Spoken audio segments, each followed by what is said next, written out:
别走，别走，行吗？你看看你那些同学，哪个不是混得风生水起？你呢？三无中年，没车没房没存款，让我陪你挤在这破出租屋3年了，够了，离婚吧。这些年我一直是个小主治医生，看些感冒发烧的小病。高精尖手术我沾不上边，很是窝囊。老同学个个混上中产，也个个瞧不起我。现在老婆也要离我而去，人活40天过5，我这辈子就这么废了。不，我不甘心啊！主任，我要辞职。你想好了吗？我这10多年只能为普通手术打下手，医术原地踏步，小护士都敢对我呼来喝去，这样没有尊严的日子，我过够了。盖章吧，主任。1级濒危，9岁，呼吸心跳停了。最后一次挽尊的机会，我想用一次成功为前半生收尾。大气晚成系统加载完成，请领取新手礼包：大师级真空负压新颖插管术，用本技能救1个人，奖励自适应手术。根据任务完成度等综合评分，获得相应等级的奖励，评分越高，奖励越好。自适应手术指的是目前最需要、最能派得上用场的手术。系统，真的假的？是真的。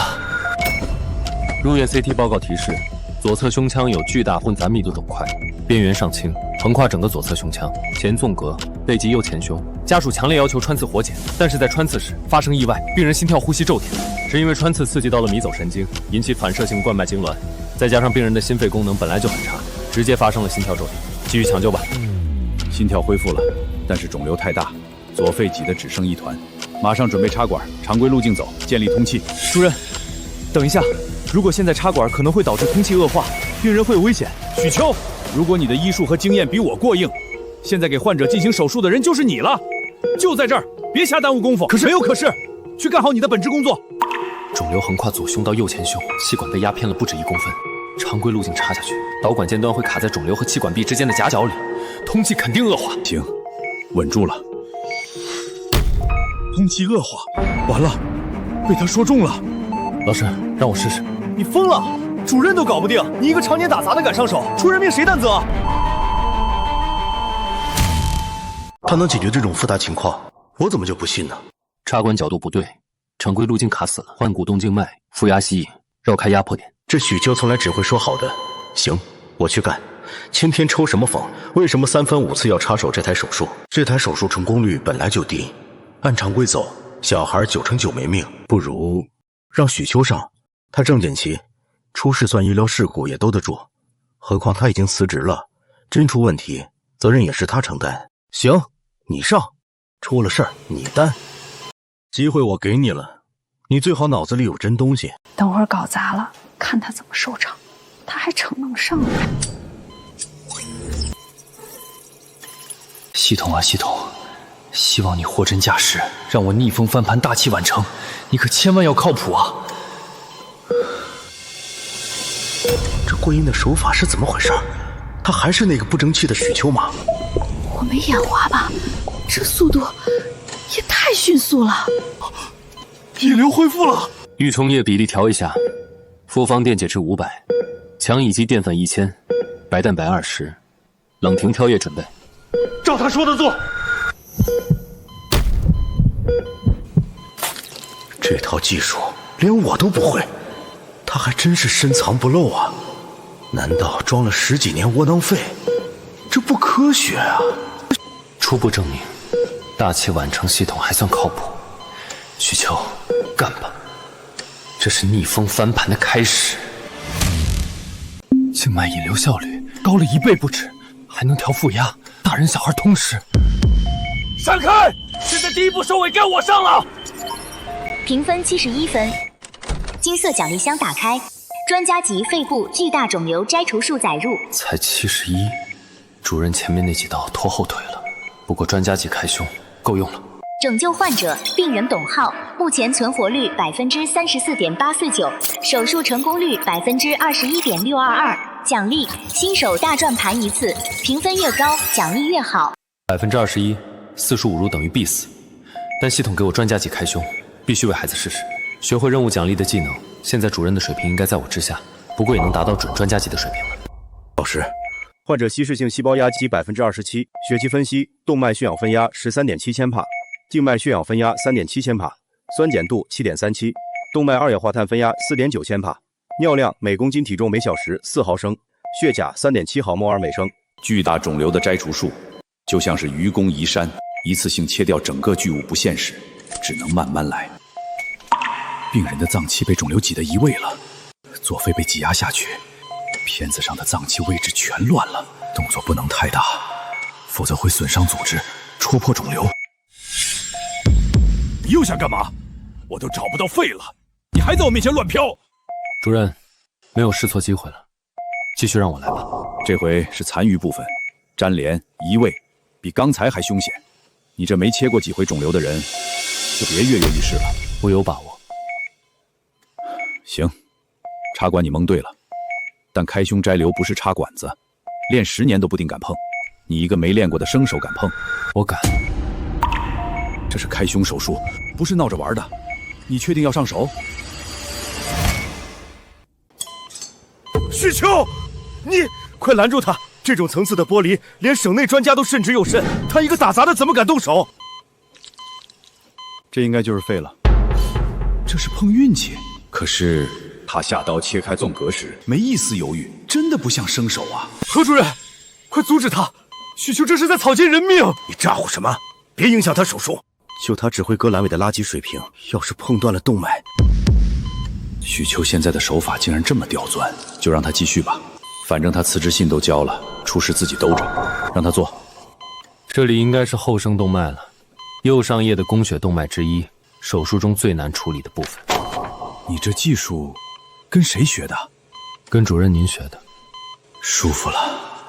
不对，我自己都不会，怎么可能教他？数纱布，数器械。许秋，你到底还有多少东西藏着没亮出来？这我可不知道，可能还有无限潜力吧。我哪知道系统还能教多少高端技术？专家级已经这么牛了，那大师级得什么样？你今天表现不错，后面做的肿瘤摘除手术比我还好。是什么事？这是正常人该有的对话吗？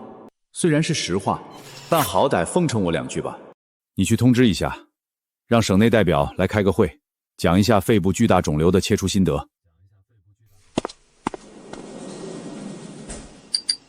对了，辞职信一会儿要赶紧销毁。离开医院，我上哪儿完成系统任务去？恭喜完成任务，评分69，新手大转盘启动。恭喜，获得全属性加1年。所有能力都涨了1年，虽然不是暴涨，但它可是全属性啊，爽！有了这个系统，我就有了逆风翻盘的机会。真没想到啊，人到中年快歇菜了，我居然还能有去挣房子、车子、票子的机会。诊断1名患者，奖励大转盘1次。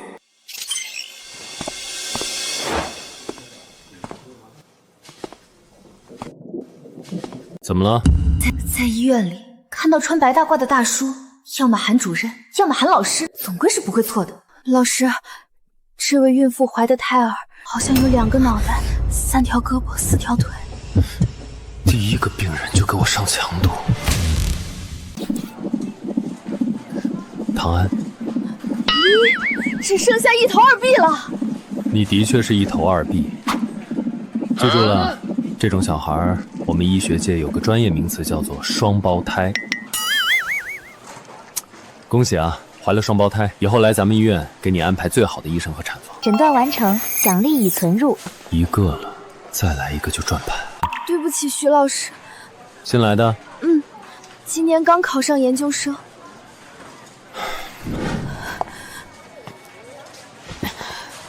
怎么伤的？摔的呗，赶紧缝吧。会缝合不？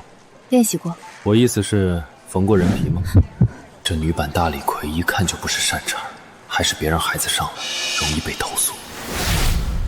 陈老师，陈主任，这位30岁的年轻主治，常使唤我打杂，用鼻孔看人的选手，但势头确实够猛，没准3、5年就能升副主任了。新来的，昨天才到。哦，是何主任新收的得意门生，我之前也差点投到何主任门下，不过其他主任给的条件更好，把我抢过去了。得，又来一个。许医生的缝合技术处于平均水平，这位患者我来缝合。给唐安露2手高层次的缝合技术，你看这个入针角度。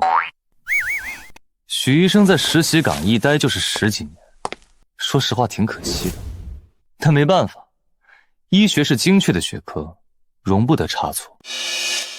医术不行，不可能被重用，虽然残酷，但这就是临床。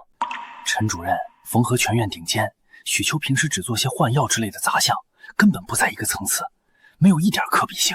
行，又开始了，10几年拿我当面团捏，你们不腻吗？差不多得了。诊断任务完成，奖励抽取中，恭喜获得大师级超显著缝合术。又来了个大师级，今天运气不错，晨晨，今天你得尝尝当众丢脸的滋味了。陈医生，你要帮我做缝合吗？病人等着呢，早点缝合早点完事儿。那边还有个抢救等着我，做得快的话1-2分钟就行，确实来得及。1-2分钟？怎么可能？我这水平也得3分钟。整形外科的专家来了也得勉强2分钟。你跟我说1分钟？对，1分钟足够。许医生，你该不会想自己上吧？这种简章缝合需要手感和经验，可不是平时帮人拉拉钩就能练出来的。让患者选吧，你想让谁来缝合？大鼻头嫩面孔，看着不稳重。40多岁，满脸老成，一看就是经验丰富的主任。我选你。这人竟然还选许秋，真没有眼光。这位患者我可是主治医生，他是……放心，不留疤。行，我就在旁边看着，顺便指导你。这个入针角度和走线深度太精准了，他今天怎么像被神医附身了一样？不可能，我看他就是吹牛。完事儿了，他真用1分钟完成了，而且手法也无比精准。入针出针点完全重合，创元全层松弛，这是教科书级别的简章缝合。徐老师，这伤口缝的也太漂亮了。还知道吗？这就完了？我还没感受到开始呢，你就结束了？做得越慢，你越痛苦，等于你花钱免除了折磨。说得对，这钱花的值。别乱拍大腿了，刚缝完。大师级缝合就是不一样，下次再碰到这种伤口，我能直接上手缝合了。啊，想起来还有个抢救，我先走了。雷主任，雷主任，您找我有事儿。徐琼，你能做插管？别闹！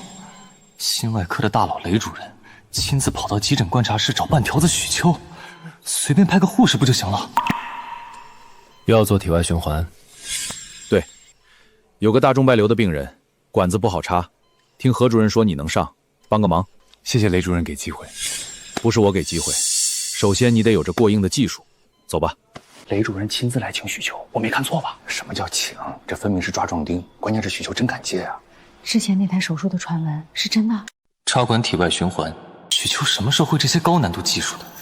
我这几年把他当拉钩的使唤，到头来人家藏着这种级别的本事，我真是疯了，嫉妒他。算了吧，他不配。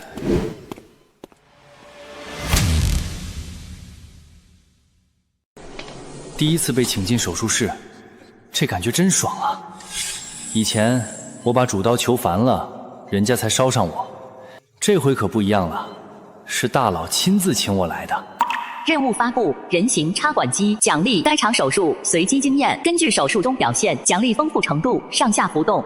人形插管机，运气好能偷师雷主任的技术，运气不好也能给个冷门经验，怎么都是血赚不亏。这次做的是 Bento 手术，换主动脉根部，插管不好做，体外循环难度很高，别辜负何主任的期望。非常好，大家过来，都学一学。录像开着没？放心，主任，证据都留啊，不是，手术录像都会留着。证据？这得是多信不过我呀！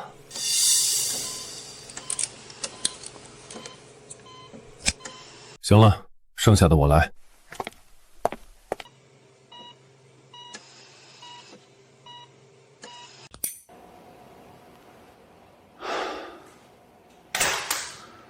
关兄，送 ICU。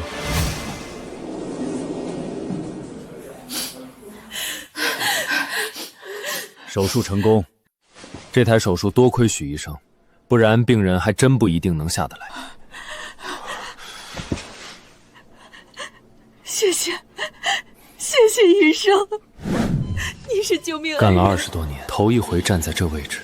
以前都是看老师、看同事被围着道谢，原来被家属感谢是这种感觉，不抢功劳，主动让出风头，这种上级太少见了。原来成为手术室的主角，被病人需要，被家属感激，被同行羡慕，这感觉如此妙不可言。任务完成，奖励结算中。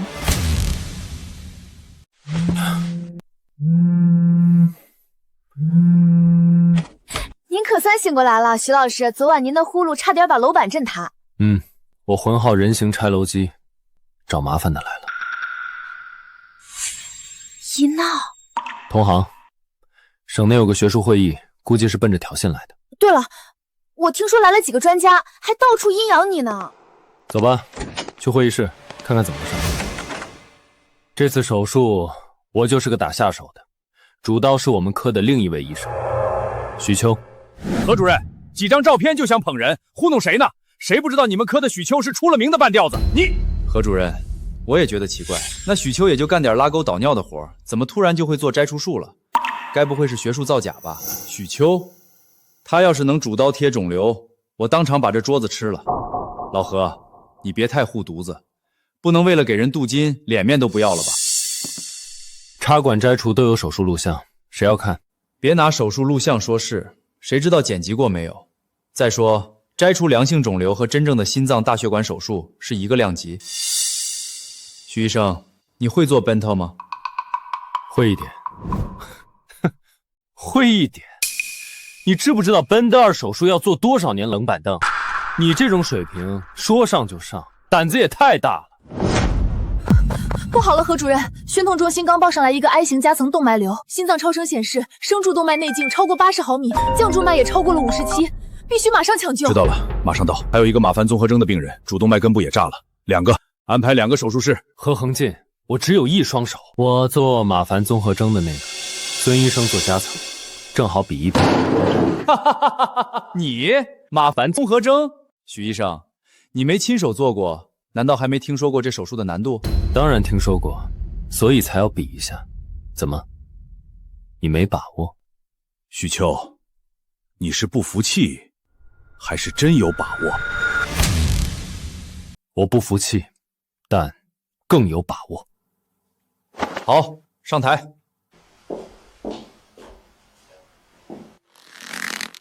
这眼神像他赢定了一样，简直可笑。走着瞧。雷主任，准备手术室，我来主刀。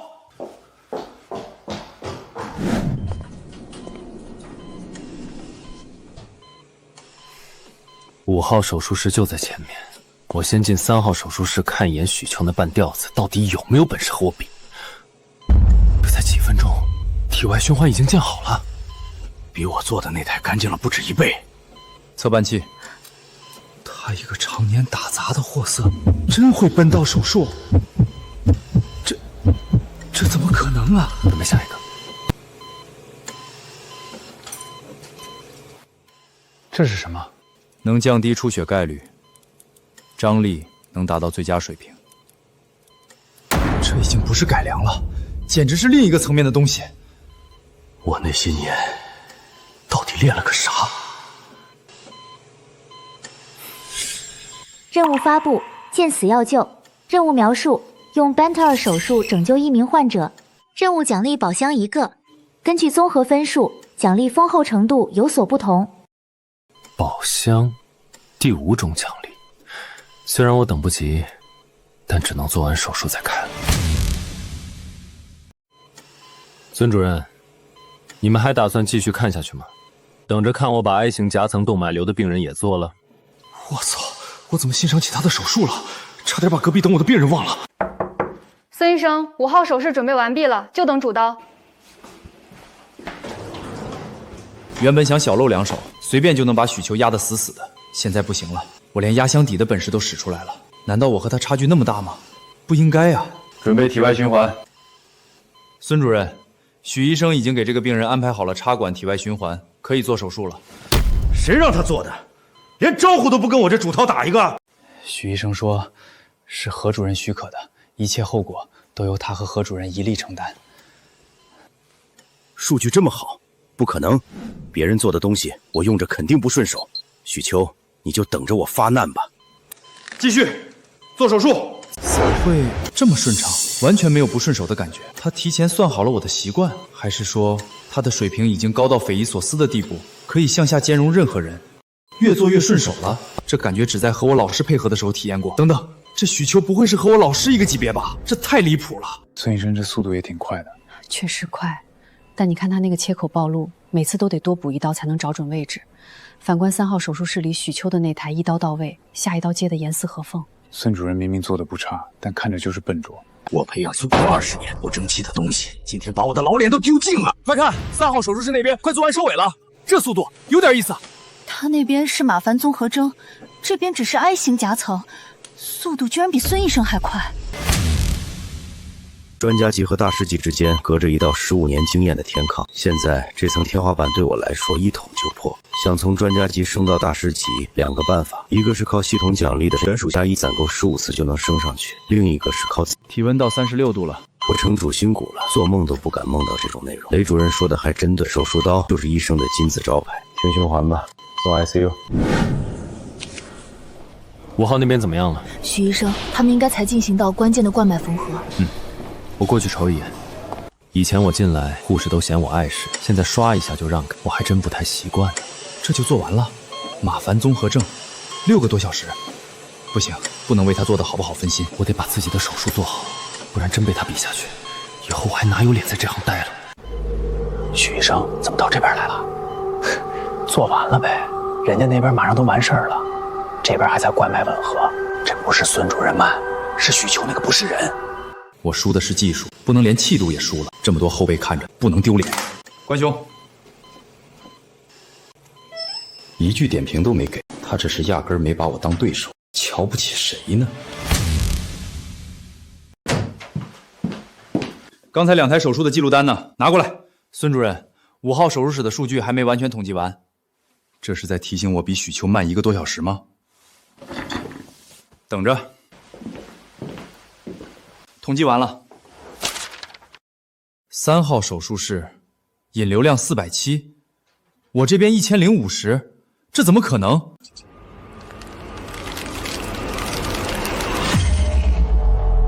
？3号才470，马凡综合症啊，这出血控制也太厉害了。你看吻合时间13分钟对23分钟，差了一半。只有尿量孙主任赢了，但2台手术的体外循环都是许秋做的，尿量反映的是体外循环质量。孙主任赢了这个，反而说明许秋帮他把体外循环铺得够好。数据造假，何恒进，你为了让许秋镀金，连这种下作手段都敢用，2台手差距怎么可能这么大？刘主任，录像全程录着呢，欢迎详细查。我输了，我走。走，回省院。只赢了技术，嘴上没争论2句，差点意思。哎，得饶人处且饶人，我得继续多做手术，下次让他们输得心服口服。U 盘他们都没拔，连战利品都留下了。下回他们敢再来踢馆，你接着打。任务完成，此次手术评分63分，获得奖励：初级超载药水1，服用后可以短暂的掏支体力与精力，随后将承受超负荷后的极度疲倦。循环任务：同行交流会。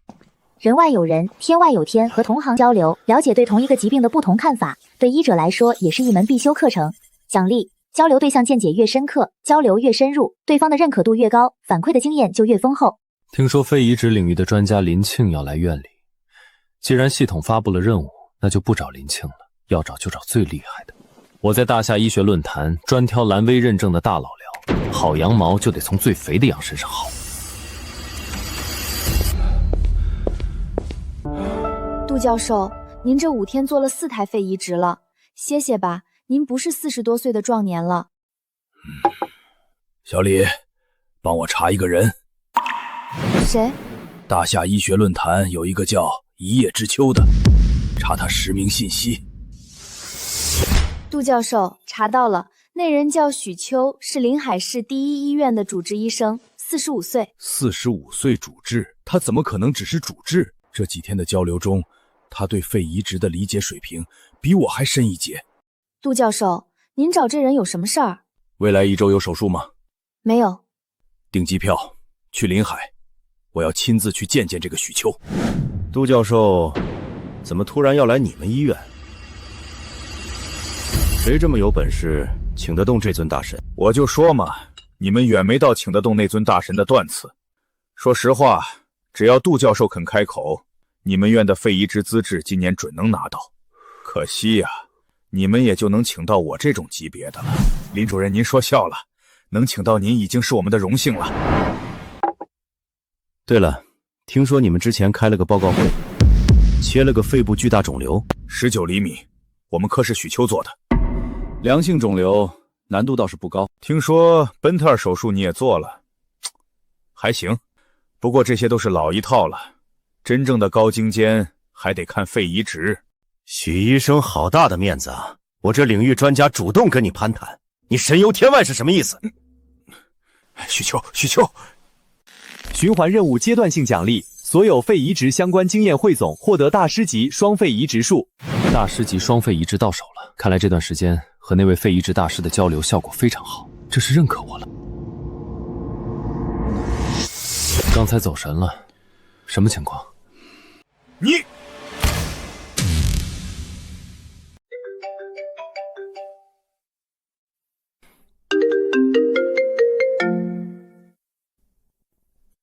杜教授到了，快都去迎接。许秋，认清自己的身份，你这20年原地踏步的主治，老老实实待着，别跟过去丢人了。许秋，你先回办公室吧，你作为主治确实不够格露面。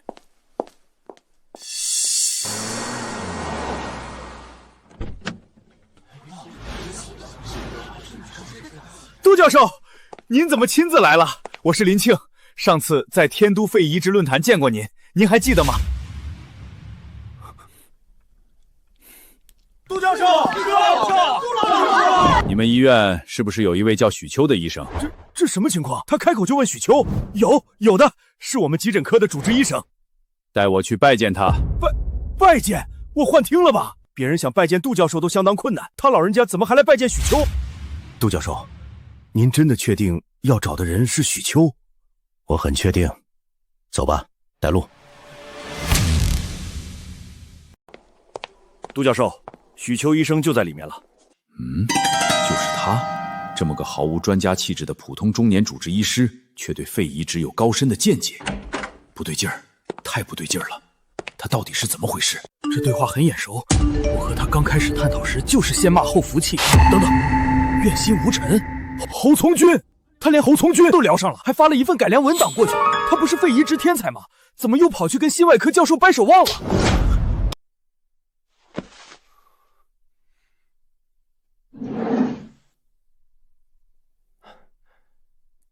杜教授，您怎么来了？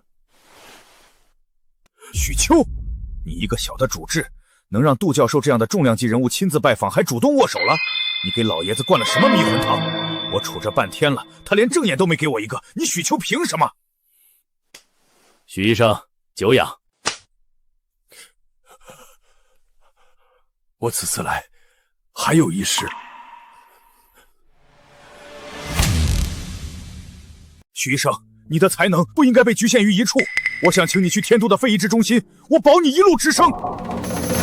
许秋的插管、巨大肿瘤摘除和本套手术对林一有极高的价值，说他算战略资源都不为过。要是被毒虫拦把走，那损失可太大了。可是我拦得住吗？杜教授，您高估他了。许秋只会纸上谈兵，从未实操过肺移植，不如举荐我，我有10几年临床移植经验。你的手术思路保守落后，论文漏洞百出，对比许秋的虚冠移植改良方案，差距天壤之别。我专程过来，只为许秋。我拼了这么多年，都没够到天都肺移植中心的门槛。他许秋连肺移植手术都没做过，却轻易拿到我渴望已久的机会，到底凭什么啊？不了，只搞肺移植的话，有点浪费我的能力。我还是比较喜欢急诊科，够全面。只搞肺移植浪费他的才能，这说的是人话。姓许的，你知不知道那是多少人挤破头都进不去的地方？也是，我看你在扳道手术上也有不俗的见解。既然挖不走，那就只能先搞好关系了。对了，你们林一要做肺移植术？重症监护那边有一位特发性肺纤维化中末期的病人，叫杨轩，在等肺源。中末期，纤维化范围广吗？双肺 GO 加 UIP 型，伴 BNP 升高，心衰倾向，离了 ECMO 活不过2周。他根本没看病历，数据竟然脱口而出，这是真正吃透了。明天带我们去会诊一下那位病人，如果能做，我帮你把肺移植做了，当见面礼。好，谢谢杜教授。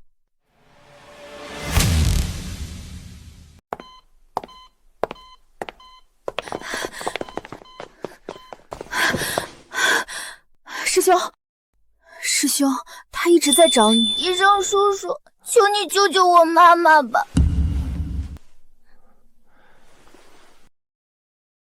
全肺几乎完全丧失功能，已经走到生命末期了，必须尽快手术。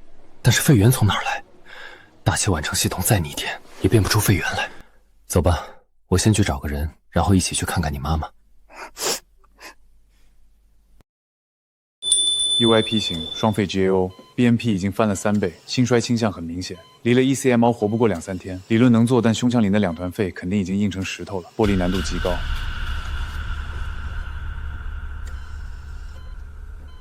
这一粒肺移植术对你们临沂很重要。是，能做成的话，室内首例。你的想法呢？如果需要的话，我帮你调一个肺过来。调一个肺？肺源能调？对杜教授来说好像真的能。我做了10几年肺移植，没听说过谁敢调动肺源，但杜重兰真的能做到。就算有肺源，重度纤维化剥离手术他也绝对驾驭不了，最后还得靠我和杜教授兜底。临沂首例肺移植就这么稳了？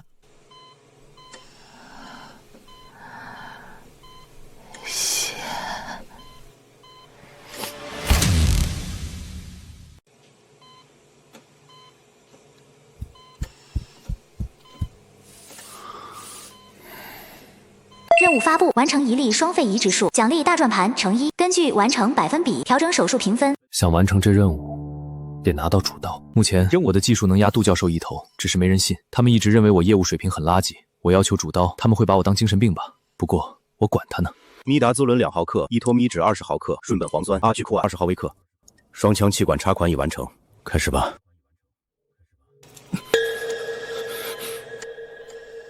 做前外侧切口会更好点。切口合适与否，首先要考虑术者的习惯。整个肺门纤维化，粘粘到胸壁上，根本没法和正常组织分开。半小时内完成病肺切除，给我3个小时都未必够。关兄，做开关手术吧，公费转到其他医院，按规矩分给下一个排队的病人。杜教授，续袭式双肺移植，先切一侧，移植一侧，再做另一侧。拆成2台单肺移植来做。你之前在论坛上跟我说过这个，但从来没人在临床上做过这么严重的纤维化续移植，风险很大，连我都不敢尝试。我能做续式双肺移植，异想天开。杜教授都说不敢尝试，你一个没做过肺移植手术的人说能做，大言不惭，想在行业内出名，想疯了。许秋，别逞能，重度10肺续移植全球成功案例寥寥无几，你一旦失手，患者直接下不了手术台，别拿病人性命装腔作势。案例少不代表做不到，今天我就在这间手术室创造全新临床案例，你好好观摩学习吧。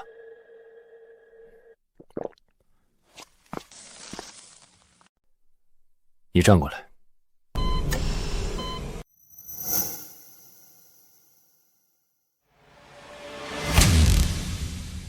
正常人的肺是粉红色有弹性，眼前这2团东西，刀尖碰一下都可能崩碎，我得万分小心。纤维化到这个程度，许秋这手术你要怎么做？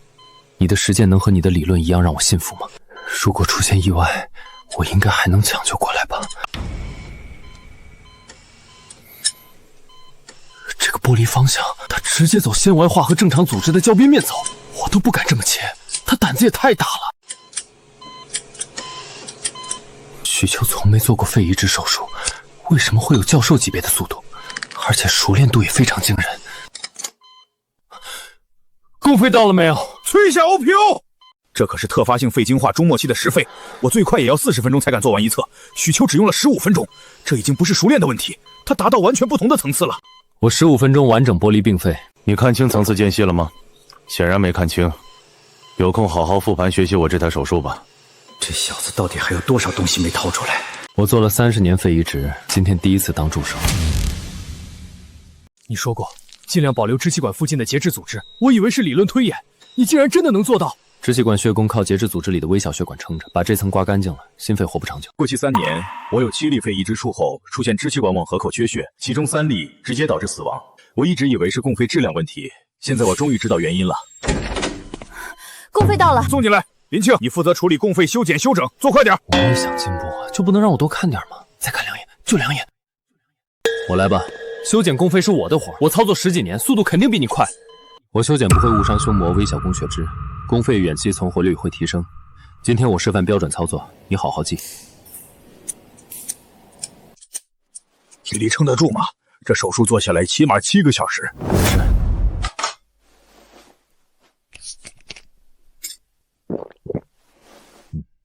什么东西？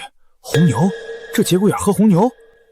许秋接手到处理完不到4分钟，如果林庆来做，起码15分钟。4分钟完成标准供肺修整，你10几年操作效率不及许秋零头，多反思自身手法短板。准备右肺移植，铺冰。右肺通气测试通过，完成了血管移植的第1半。现在感觉给许秋打下手是我的荣幸。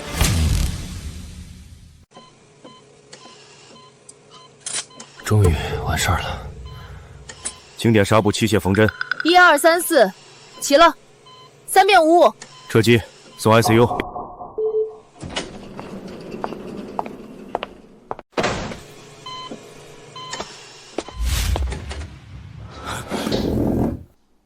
换肺很成功，接下来就看术后康复了。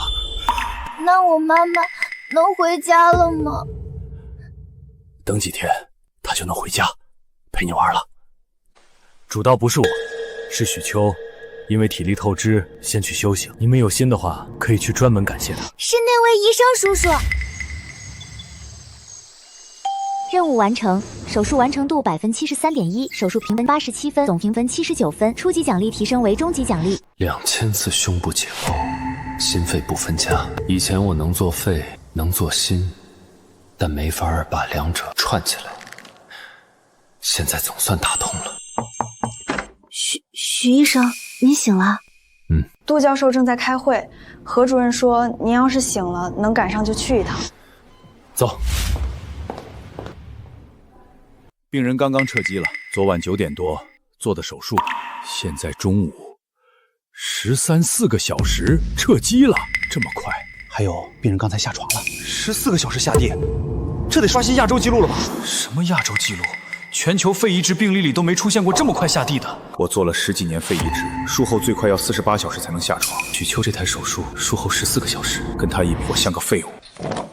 术后下床时间刷新世界纪录，这颗大下肺要走向世界了。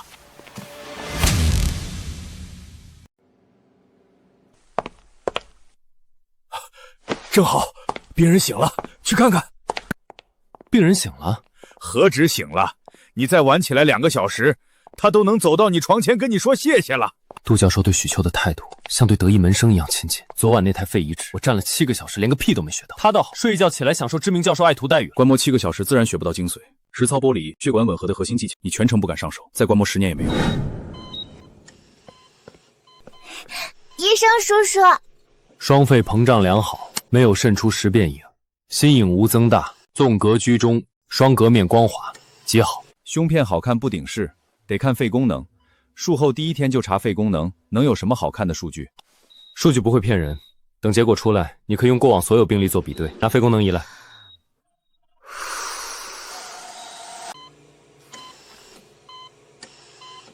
FEV1 FCU 72%慢锁肺的诊断标准是小于70%，他昨天还离不了 EC 幕，今天这个肺功能比我术后3周的病人还好，那我这10几年在练什么？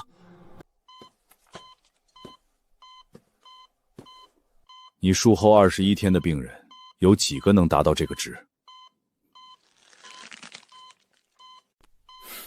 让你多嘴。恢复的比我预想的快。谢谢你，许医生。医生叔叔，我妈妈是不是很快就能回家了？过几天就能回家了，回去后你要好好照顾她。这台肺移植，术后数据能写进教材。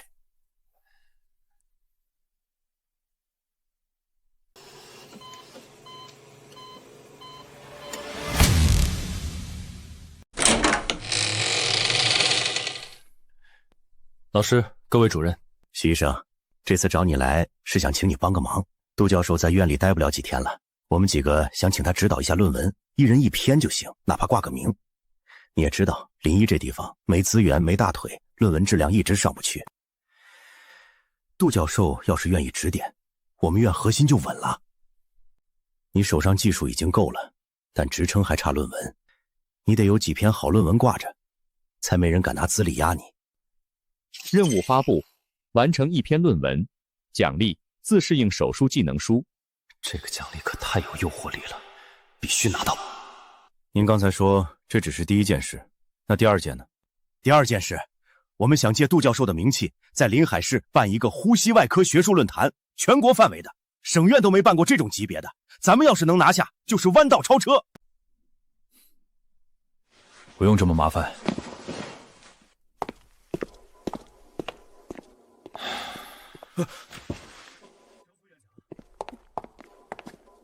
你不答应？我是说，没必要这么麻烦。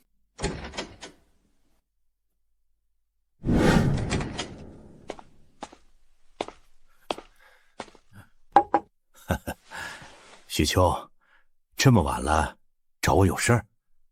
杜教授，我想请你帮2个忙。这小子求人办事，大庭广众张嘴就来，连杯酒都不端。不是，这人情社会，你至少先寒暄几句铺垫一下吧。完了，这2件事必吹无疑了。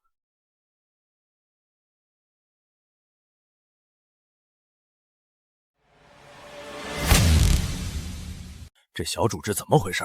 求杜教授办事就这态度，连句客套话都没有。我在官场混了20年，没见过这么不懂规矩的。看来这小主治没戏。说说看，我正琢磨怎么答谢你呢。答谢？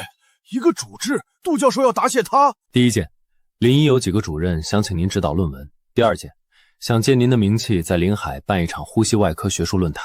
没问题，这几天谁有论文，随时拿给我看。学术论坛，你们几天能筹备好？3天。那就定3天后，你这2天把论文赶出来，我帮你改。杜教授亲自改论文，许秋这篇论文发出去，含金量比我们这些人的论文加起来还高。你们也是，有论文的这2天就拿过来。谢谢杜教授，我这2天不睡也干出来。杜教授，我明天一早就把初稿送来。这帮人倒是正常反应，可是许秋，我说帮他改论文，他怎么一点反应没有？难不成我还不够分量？那我先回办公室写论文。我准备了20瓶白酒、3套话术、5条关系链，结果什么都没用上。许秋他2句话就办成了，而且也没过来跟我汇报意思一下，是瞧不起我。我这副院长当得太失败了。别想太多，许秋不会是你想的那种人。想拿到自适应手术技能书，我得写一篇够分量的论文才行。写什么好呢？有了，我有续弦式双肺移植的操作要点、完整的手术数据和术后恢复记录。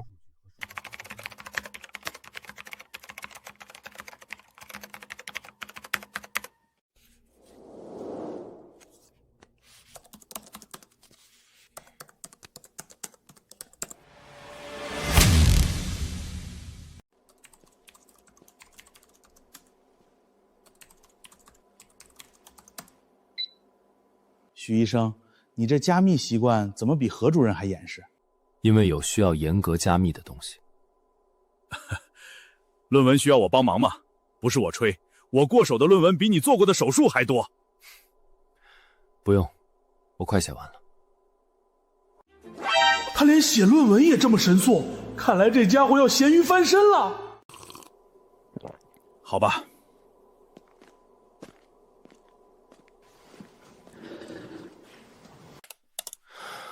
任务完成，写完了1篇论文，奖励发放中，获得大师级神经缝合术。我终于弄清楚神经缝合、外膜缝合和束膜缝合的差别了。神经缝合难练难专更难精，能到大师级的，全国恐怕都找不出几个。神经缝合上手，其他缝合也连带提升，这感觉太爽了。申主任，写完了，你看不看？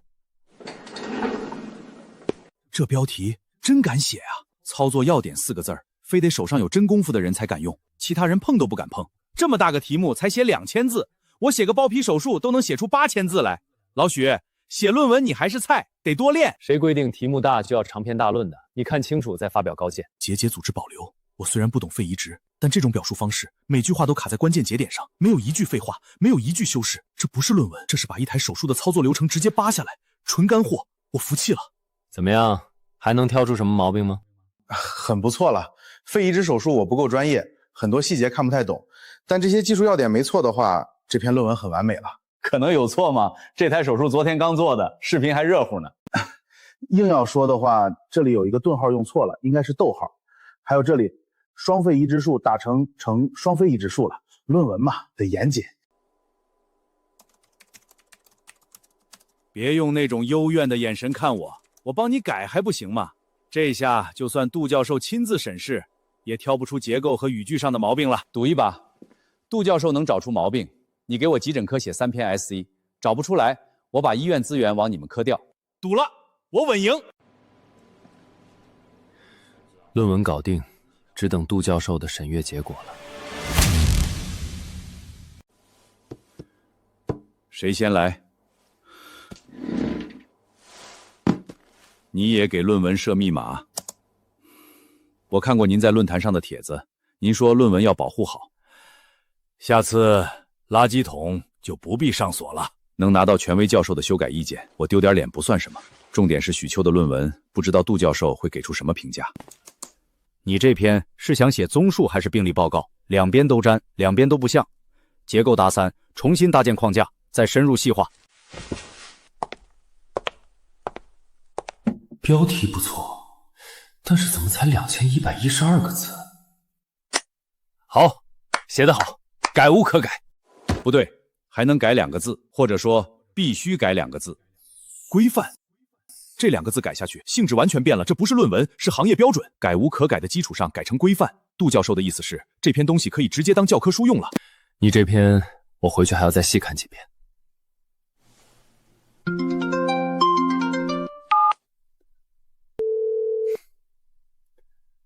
论坛那边说来了个老外。谁？斯蒂芬，微创肺移植那个。我扫过他的论文，微创单肺移植的切口改良。他中文很好，经常来大厦开讲座。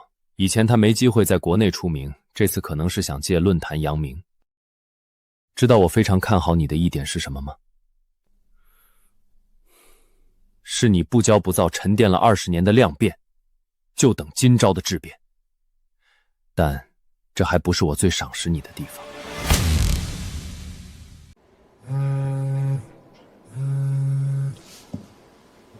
喂，许医生，我们从外院要来了一个支气管肺内肿瘤的病人，您看您能上个台吗？马上来。杜教授，我先去做个手术。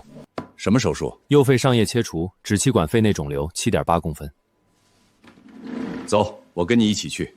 杜教授，论坛的事儿，论坛还3天，你这场手术我先看。上回做得太快，我紧盯着都没看清楚。我也去。那我也去。不就是肺叶切除？我平时也常做，未必比他差。右肺上叶的肿瘤在 CT 片子上看得很清楚，边界不规则，7.8乘5.1公米，内件大片坏死。活体肺切除的难度在于不能把好的部分切多了，也不能留残余。他在做的是活体肺叶切除，跟肺移植里的病肺切除不一样。肺移植是切没用的东西，这个是切好的肺里的病变部分，留多少切多少，全凭手感。他这刀法简直看不出是第一次做这类型手术。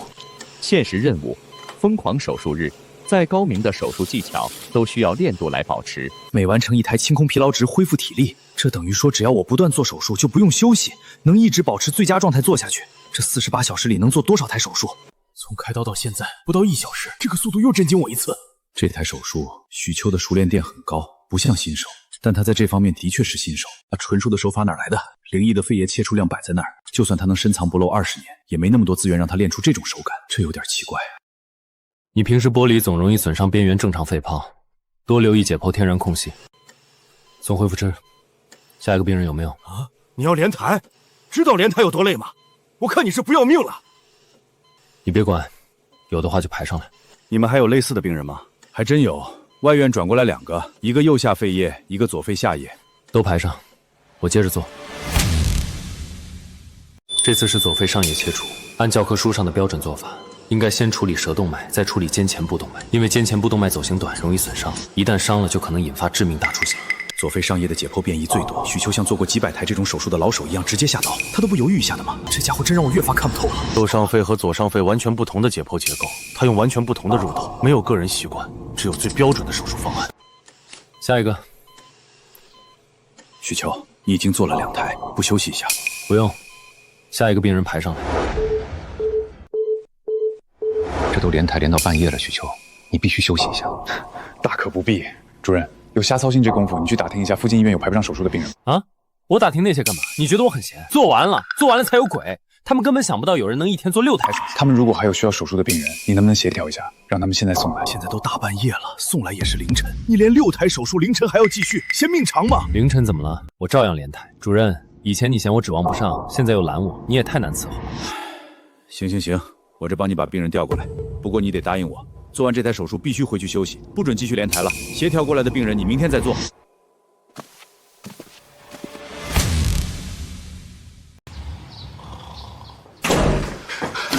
何主任，许秋昨晚没走。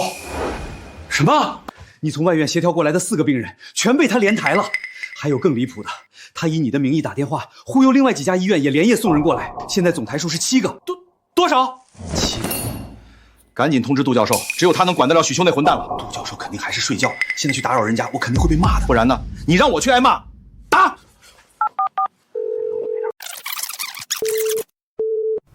！17台，从昨天上午到今天中午，24小时没停，这小子发什么疯？送恢复室。你到底在干什么？为什么拼命连台做手术？看看你都累成什么样子了！耗干体力又瞬间满电的感觉无比的爽，简直让我上瘾。因为连台让我太上瘾了。我明明看到他累得站不稳，怎么瞬间又精神焕发了？难道是我刚才眼花？斯蒂芬已经在飞机上了，下午应该能到临海。你快回去休息一上午，下午跟他见个面。不了，有那功夫，我能再做4、5台手术。还想连台？许秋，你这个连法是在压榨身体极限，很容易猝死。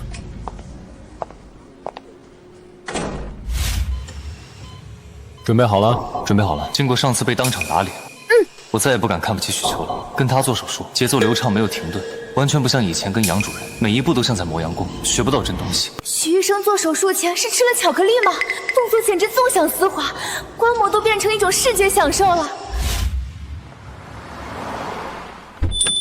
大家好，我是格罗斯曼医院的蒋建明，这次和斯蒂芬教授一起。蒋主任，久仰久仰。听说你们在格罗斯曼做的微创单肺移植，切口缩短了将近1/3，小改进而已。这次来也是想和大家交流经验。这人就是杜教授当年想收没收成的那尖子生，就是他，当年拒绝了杜教授的橄榄枝，跑去美国，现在混出名堂了。那他这次来，你说呢？您就是何主任吧？久闻大名，临沂这次主办的论坛规格很高啊。欢迎蒋主任。杜教授没来吗？杜教授晚点到。那许秋医生呢？听说这次论坛的主讲是他，他在做手术。明天举行论坛，主讲人今天却在做手术，看来是重要的大手术啊。笑得不怀好意，瞧不起谁呢？他肯定在想一个主治能做什么了不得的手术。真该让他见识一下许秋的手术，灭灭他的傲气。斯蒂芬教授，微创单肺移植的远期效果怎么样？远期效果和传统术式没区别，切口小，恢复快，费用低，优势很明显。何主任，听说你们临沂有位许医生很擅长肺移植。过奖了，擅长可不敢当，但许秋确实做了一些不错的病例。不错，听说是世界级的。世界级这个词在大夏用，有点名不副实了。我在美国那边能称得上世界级的医生，一只手数得过来。一个45岁的主治，不可能有世界级的水平。我们口说无凭，蒋主任不信可以亲自观摩许秋的手术，验证一下大夏是不是有世界级水平的医生。一定一定。不过在这之前，我先去见见杜教授。杜老师，10几年没见了。这声老师，你叫不合适。杜教授，我今天不是来找您叙旧，是来告诉你，史蒂芬教授的研究成果已经非常成熟了。微虫单肺移植的切口可以缩短1/3以上，您那套大开大合的传统术式该让位了。你是来替史蒂芬下战书的？是通知，明天的论坛，斯蒂芬教授会展示全套数据，欢迎您来点评2句。规范，这年头还有人敢用规范2个字命名论文，是想出名想疯了吧？这个切口设计我从来没见过，节地组织保留多少年了，都没人能做到这一步。标注的关键节点处理方式都精准的像机器算出来的。这篇论文谁写的？许秋。门口立牌上那个主治就是他。请问许秋医生在吗？在手术室。你是？我是格罗斯曼医院的蒋建明。听说许医生最近做了不少肺切除手术。从昨天开始做的19台。这个月做的？什么这个月？就昨天到今天30多个小时。19台，30多个小时，写规范级别论文，45岁主治，这个许秋到底是个什么人？我倒要看看一个小小的主治医生能翻出什么花样。这个粘连程度，换我来至少得处理20分钟才能找到上叶后端动脉的位置。以主治医生的低水平，再快也得比我这种高段位的人耗时多1倍。这怎么可能？他的效率是我2倍，干净程度是我的1倍以上。虽然不想承认，但他的确对我形成了维度碾压。现在看来，比肺切除我不如他，但是要比我的专长肺移植，他肯定不是对手。跟着师兄做手术太爽了，如果不用回去值夜班，就更爽了。你知足吧，我在013年都没跟过这种质量的手术，你研一就蹭上。你们是急诊科的？是啊，我是急诊科主治，他是研一新生。许秋是急诊科主治，用2个急诊科的人当助手，做了1整天肺切除手术，等于把呼吸外科的活全干了。这是正常人类能干出来的事儿，太匪夷所思了。不行，我不能被一个边角料主治比下去。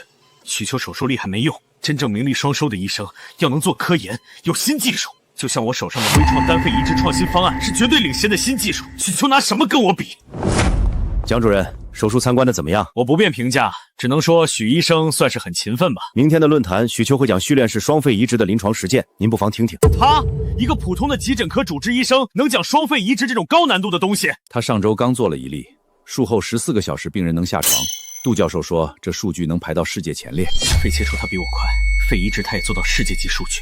论文我写不过他，连助手的配置都比我极限，那我还能跟他比什么？比我更会开迈巴赫？这让我明天拿什么跟他在论坛上一较高下？欢迎各位同僚来参加临海医院召开的肺移植学术论坛，有请杜重岩教授做首位演讲。许秋怎么没到？还在做手术？10天前我遇到一个公费植款血晶被破坏的病人，死于术后感染。4天前又有一个特异性肺计划终末期的病人，开胸之后肺硬得跟石头一样，我判断不能做，准备关胸，但最后许秋接手把手术做了下来。病人的恢复效果比预期好很多。许秋那个主治，听说只会拉钩啊！铺垫了这么多，又不往下讲，是想留到后面给那个叫许秋的造势吗？接下来由美国纽约大学格罗松曼医学院的史蒂芬教授分享肺移植新技术。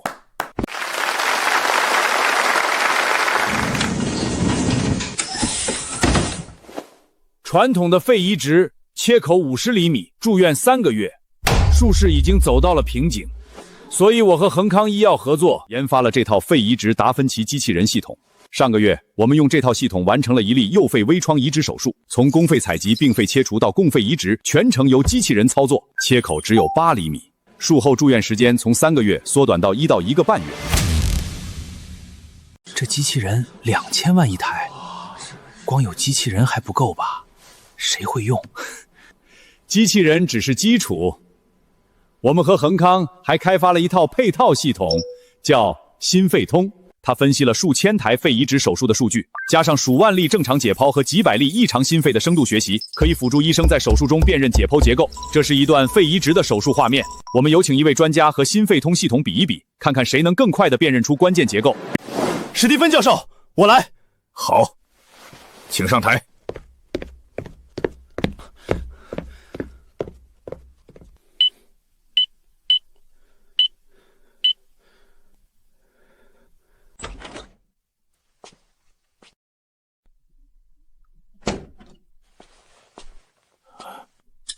终于来了。8厘米切口机器人全程操作，确实比传统方式先进。不过技术这个东西，最终还是要看疗效说话。下肺韧带。5轮比试，我对了4个，用时7分半；心肺通系统对了5个，用时3分20秒，差距太大了。我们还有一位迟到的朋友，许秋医生，对吧？杜教授刚才把你夸上了天，说连他都做不了的肺移植，你却能做。上来和心肺通比比，证明一下实力，怎么样？可以。许医生，解剖辨认和切除可不一样，这是动脑子的事情。你确定不用先看一遍规则？你留着看吧，我不用。老师根本不知道许秋有多恐怖，他这是在自取其辱。好，那就来第1轮吧。右肺动动脉上咽肩前部动脉的分支。他说什么？10几秒？机器人还没开始分析呢。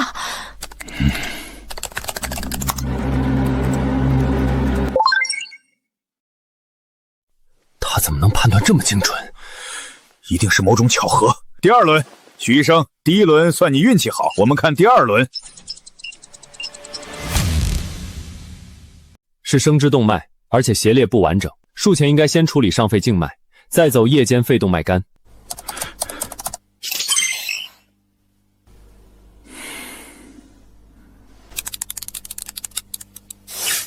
你哪来这么丰富的解剖经验？无他，唯手熟耳。我的经验来自2000次胸部解剖。解剖辨认再快也算不了什么，真正有含金量的是术后效果。我很好奇，你做的肺移植病人现在恢复的怎么样？请拿出数据来。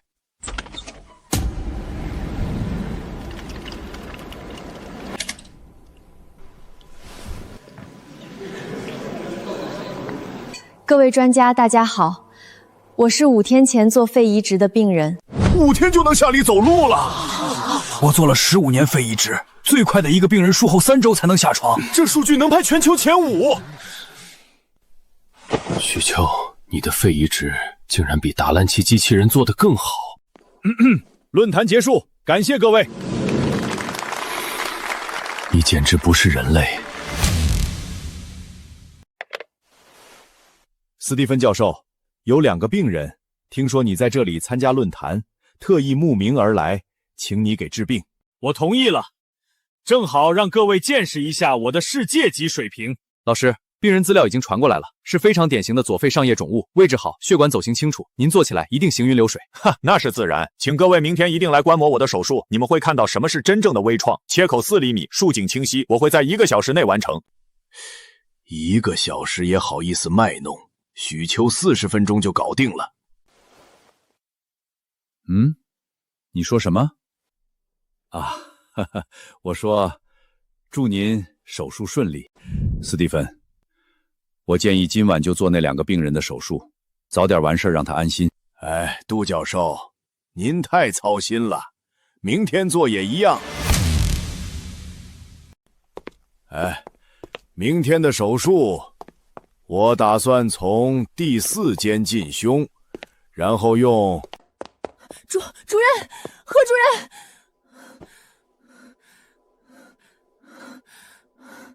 怎么了？毛毛躁躁的。刚才您说的那2个病人已经出手术室了，现在在苏醒室。啊？什么病人？还2个？就是奔着史蒂芬教授来的那2个啊！许医生刚才一口气把2个病人的手术全做完了，而且做得非常完美。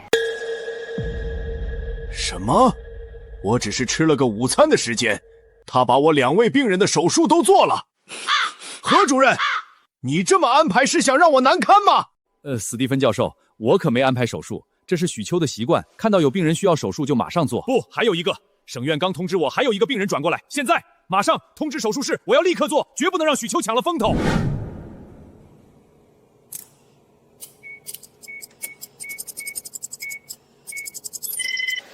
手术完美结束，都看到了吗？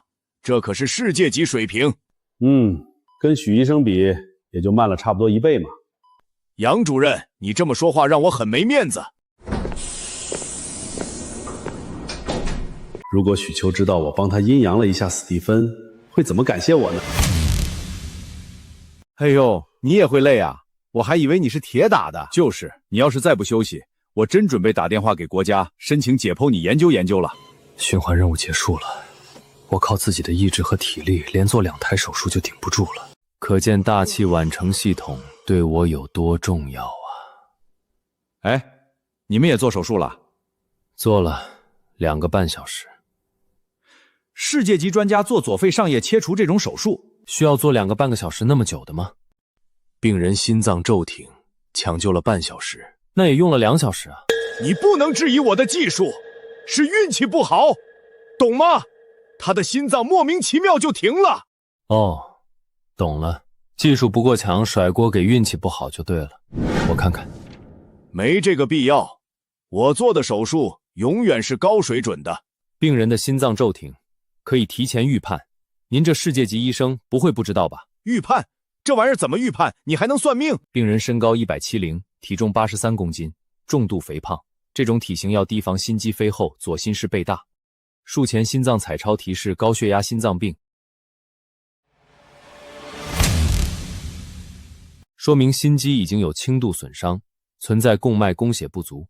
肥胖病人心脏脂肪含量高，意味心率喜爆可能性大。肥胖病人开胸后心排序量下降，缺氧和二氧化碳胸肌，改变心肌细胞应激性。单肺通气时纵眉摆动，引发心律少长。肺门附近迷游神经张力本来就高，每一项都在把病人往心脏骤停的方向推。好吧，术前确实有迹象，但术中呢？我麻醉深度没问题。芬多蜜 0.1 毫克，双腔管插管，插管过程花了将近5分钟，时间过长。芬多蜜用量不足，不足以抑制插管时的应激反应。不，我故意选择浅麻醉，因为病人心脏负荷大，深麻醉容易代偿高血压。用局麻药封闭肺门就可以了。开胸后先用里多阿孙做肺门周围组织浸润，再行手术操作。浸润肺门皮膜下，阻断迷阻反射，或者术前用阿托匹。2种办法都能把风险降到最低。你选哪门子浅麻醉啊？不得不承认，你的临床思维比我见过的任何一个医生都细致精准，但这并不能证明你的水平能与我相提并论。基础扎实一点，能少出很多意外。我对和你相提并论没兴趣。回去睡觉了，再不睡我快猝死了。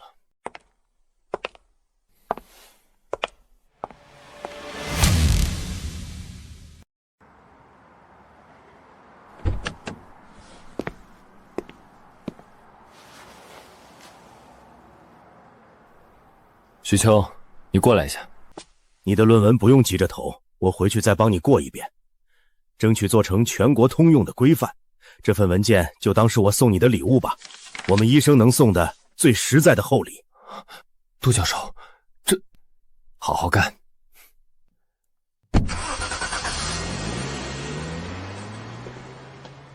许秋，杜教授给你送什么好东西了？快打开看看。就是，杜教授的礼物肯定不是凡品。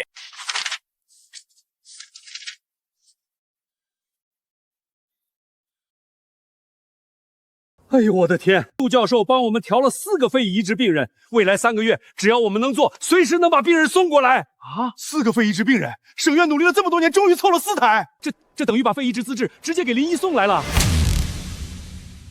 20年前，杜教授也这样拍过我的肩膀。现在他的那份欣赏属于许秋，我永远没机会了。限期任务发布：疯狂肺移植。任务描述：反复验证才叫科学，多次手术才是真正的技术。在30天内尽可能多地完成肺移植手术。任务奖励：每完成1台肺移植术，熟练度+5，同时获得1次大转盘机会。任务评级达到5星，将解锁额外高级奖励。每台手术熟练度+5，升级到大师级得100熟练度。我需要做20台肺移植手术才能达成目标，4台远远不够我做，得求杜教授帮我再协调一些，省里不够就全国。杜教授，除了那4个病人，能再多加几个吗？你说什么？再加几个？许秋，你确定你吃得消？30天之内，越多越好。行，我帮你安排。 4台怎么喂得饱我？30天，1天1台的话，至少得20台才能刷满5星评比。许医生，终于找到你了，出大事了！许医生，斯蒂芬教授把你的病人给抢走了。就这事儿，这还不算大事吗？杨主任说那个病人本来是留给你的。斯蒂芬教授愿意做就让他做吧，反正我精力也有限。他怎么了？之前还抢着做手术呢，现在被抢了病人却无所谓的样子。雪球葫芦里到底卖的什么药？今天做了4台手术，整整8个小时，所以许秋只能是我的手下败将。老师您太拼了，这强度就算在美国也能把整个外科团队干趴下了。你好，我想问一下，许医生今天做了几台手术？许医生啊，今天做了2台，然后就回去睡觉了。两台？我熬了8个小时做完4台，他只做2台就回去睡觉了。按时间算，我根本没赢他，而且他似乎不屑于把我当对手。老师，要不你也回去休息一下？算了，越想越火大。我还是去病房看一眼病人吧。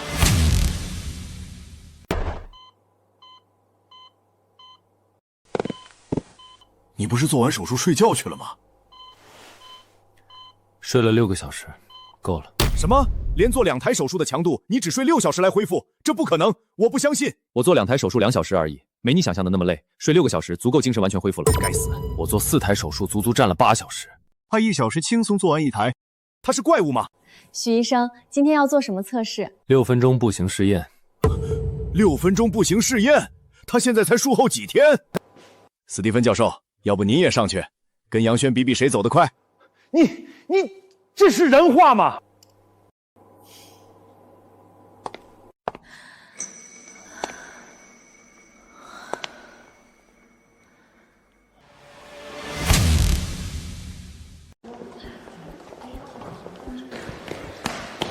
斯蒂芬教授，共费40分钟后到，病人都准备好了。许医生，杜教授调来的共费也准备就绪了，随时可以开台。不会吧？2台肺移植同时做，一边是许医生的血管式双肺移植，常规开胸心电风；一边是斯蒂芬教授的达芬奇机器人，代表着未来微创方向。这怎么选？应该先看哪边才好？我肯定去看达芬奇啊！机器人手术以后肯定是主流，早看早学。可许医生那个术后6分钟步行试验的数据，你不心动？老何，你说他们最后会选谁？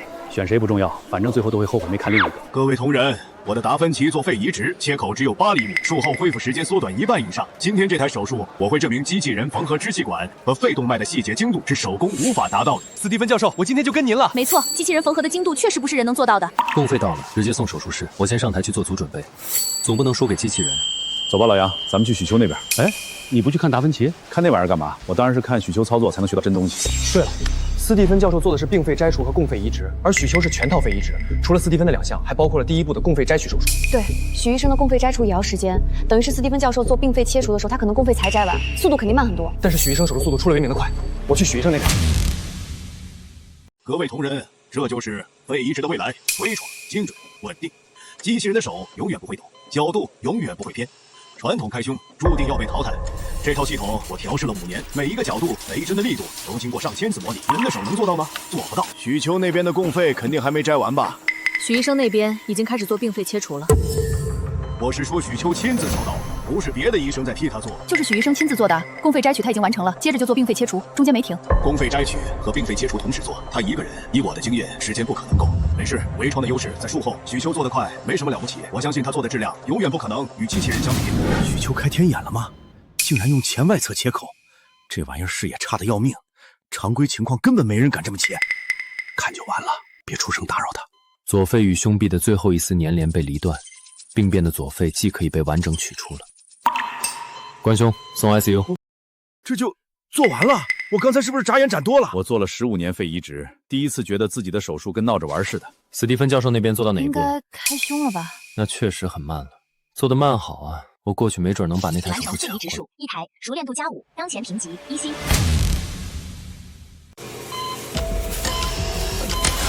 走了。喉返神经断了，那怎么办？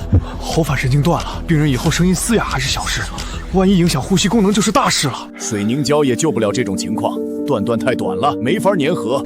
难道真的要切膈神经？听说这边有条神经断了，来，我试试能不能接上。神经缝合？你一个做肺移植的还会这个？徐医生，神经缝合可不是肺叶切除，这个需要用显微镜，每一针都得精确到微米级别。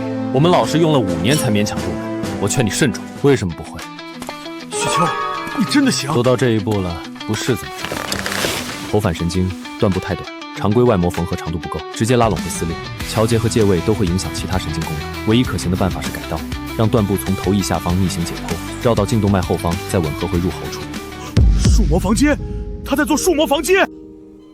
全世界能做树膜缝合的医生都不多，他一个急诊科主治竟敢这么做，太自以为是了，他会失败的。想好了，我用5年研发心肺通系统，想证明机器比人强。你20分钟就把这一切全推翻了。机器和材料都很好，但是人类既然有灵巧的双手，没必要什么都靠外挂吧。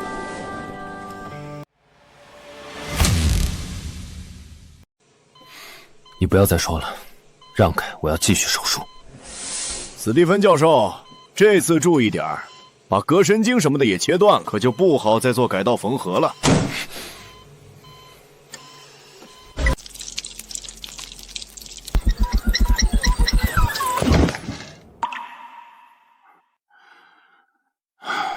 关胸吧。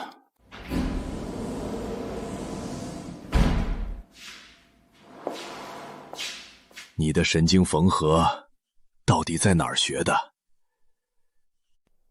还是那句话，在家练的。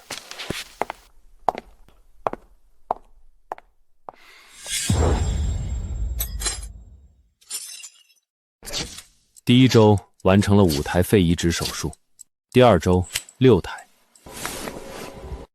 第3周7台，第4周8台。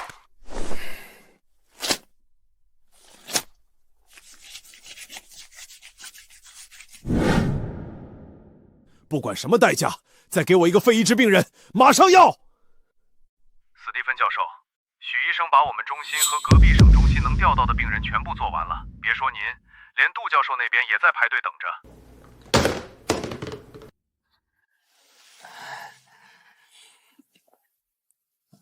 老师，那咱们……哎，准备一下，我们回去吧。再待下去，恐怕我连做阑尾炎的自信心都没了。您现在感觉怎么样？说话费劲吗？不费劲啊，比以前还利索。以前我唱歌老跑调，现在调子稳得很。大夫，我这不会有什么大问题吧？怎么来这么多医生看我？没事儿，他们都是慕名来学习的，你别多想。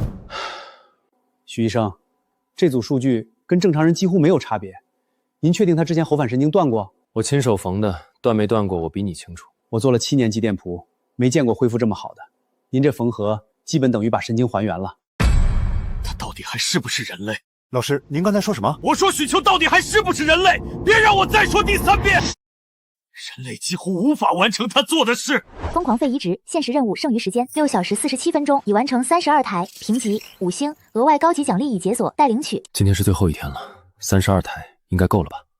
不过还剩几个小时的窗口期，能再来1台就更稳妥了。可惜肺源不是说有就有的。许秋，你的神经缝合改道方案，等我回去想写篇论文引用它，你介意吗？不介意，能帮到病人就行。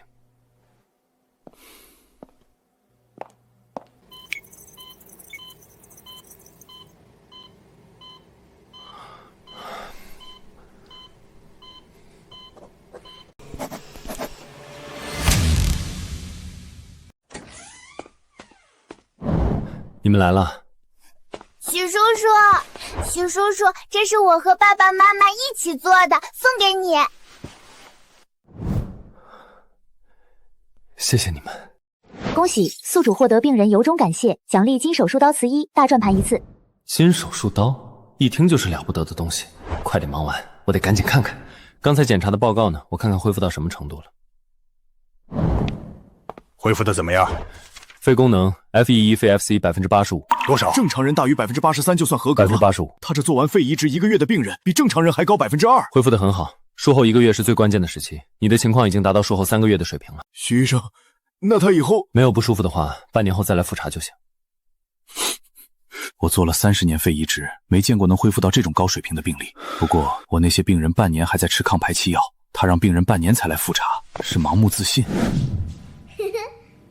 把其他复查的病人也叫进来吧，5、6个，我一并看了。好嘞。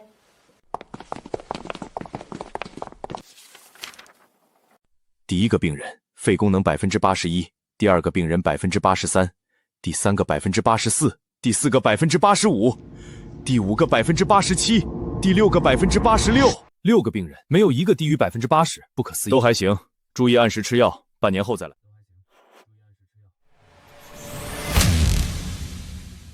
许秋，你居然还记得吃饭？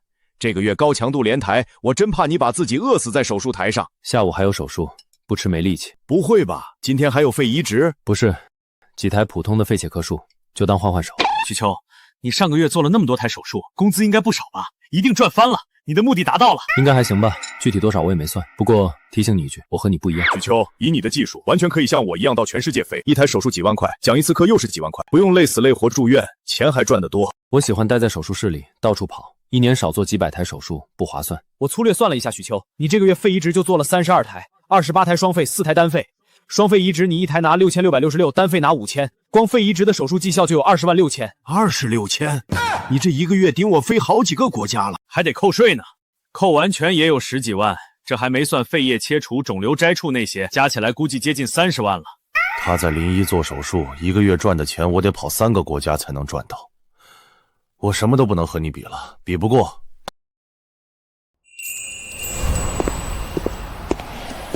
许秋，送送我们吧。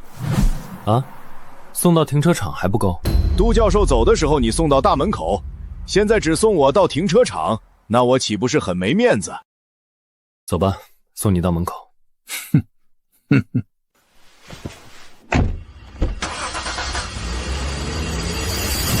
许秋，有件事我想提醒你一下。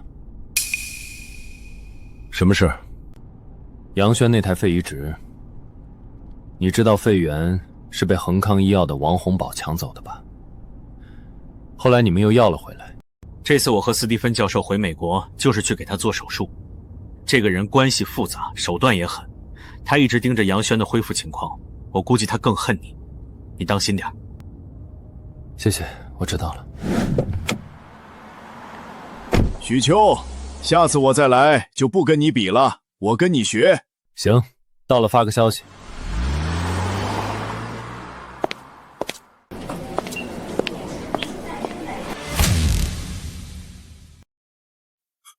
许秋，你电脑上这是什么东西？论文怎么了？你那篇蓄力式规范才刚写完多久？杜教授还没落实呢，你又憋出来一篇新的，9万字啊，全是干货。那篇是上个月的手术总结，这个月32台手术做完，总得写点什么吧？32台肺移植一个月做完，然后扭头又写了9000字论文，你身上安装永定器了，不用吃饭睡觉？吃啊，中午还跟斯蒂芬他们吃了顿饭。一个月32台肺移植，写9000字技术论文，还准时吃饭，许秋怎么做到这么轻松的？许秋，你这个标题太朴实了。序列式双肺移植的手术探索，32台肺移植术后的实践细节与经验分析。我帮你改一个炸裂的。你看啊，独创全球最新序式肺移植，以一己之力提高全球肺移植病人术后指标。这个标题一出去，闪瞎神整人的眼睛。全球独创一己之力，这几个词儿一摆，谁能忍住不看？标题太长了，而且容易让人以为我发论文的目的是吹牛。哎，这叫学术包装。你有真本事包装一下怎么了？我写论文这些年就靠这一手包装学。申主任，你这篇逆行改方术的论文标题倒是挺会起，全新喉返神经修复大下术是全球首例自主设计的喉返神经阶段性缺损损伤修复新术式，这套词儿换我写不出来。那是，我帮你改标题，你帮我填充技术细节，咱俩互补。这篇还行，不过有几个地方的技术细节写得不够准，等我下午做完手术，帮你把专业部分填上。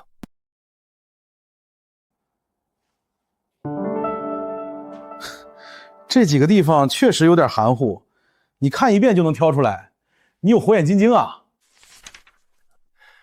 数模缝合那里你写的是常规操作，但逆向改章术里数模缝合的切入角度不是常规做法。我下午改完发你。我写了15年论文，今天被你当面指出技术细节不准确，关键我不但没生气，还觉得你说的对。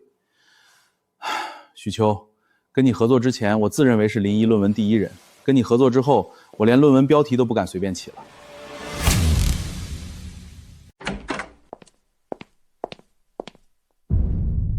发工资了，绩效2万7，总工资破3万了，我从来没挣到过这个数的单月工资。我绩效1万5，以前撑死6000。徐医生，您这手术节奏，我麻醉都不用多费心，钱还多拿1倍。下个月您还排手术不？徐医生，您呢？税前绩效18万2，税后大概15万。18万，您一个月够我干1年。都好好干，下个月还有手术。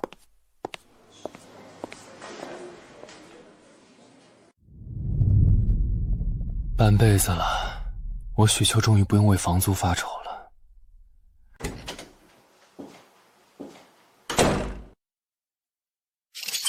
限期任务结算完成，获得患者中心感激奖励已发放，兼手术刀可通过手术中的极致表现、患者的衷心感激等方式获取作用。当手术达到完美级时，使用一定数量金手术刀可突破手术上限，抵达完美之上的新境界。此境界目前暂命名为殿堂级。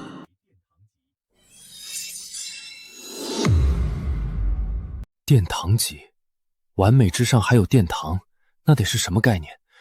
真想快点看到啊！金刀获取标准非常高，作用也强得离谱。现在只有1把，不够用，得多做几轮任务，再攒几把。额外奖励解锁，系统初级功能已激活，全国手术英雄榜开启进度5%，可查看自身手术的全国排名。更多功能需进一步解锁。大师级真空四压吸引插管术，01排名第1，白云省排名第7，全国排名第106。专家级肺部巨大肿瘤摘除术，01排名第3，白云省排名第29，全国排名第631。大师级扳套手术，01排名第1，白云省排名第5，全国排名第74。完美级续冠式双肺移植术，01排名第1，白云省排名第1，全国排名第4。完美级肺移植，全国只排第4，有3个人排在我前面，他们是谁？杜重兰，还是另外几个奠基人？